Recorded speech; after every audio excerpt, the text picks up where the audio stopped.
Assalomu alaykum hurmatli qadrdonlar. Bugun bog'imizda qiladigan ishlarimiz, muhim ishlarimizdan biri shuki, ko'rib turganlaringdek kurtaklarni siyraklashimiz kerak bo'ladi. Ya'ni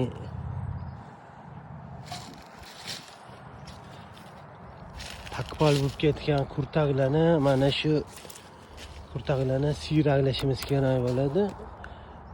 Bizga qay holatda kerak bo'lsa shu joydagi kurtagi qoldiramiz, ortiqchasini olib tashlaymiz.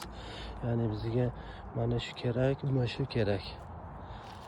Bu tarafdagi shu kerak, qolganini olib tashlaymiz. Siyraklab tashlaymiz. Kurtaklar ko'p bo'lsa ham kerak emas. Через ko'payib ketib qoladi. Uni saralash kerak bo'ladi.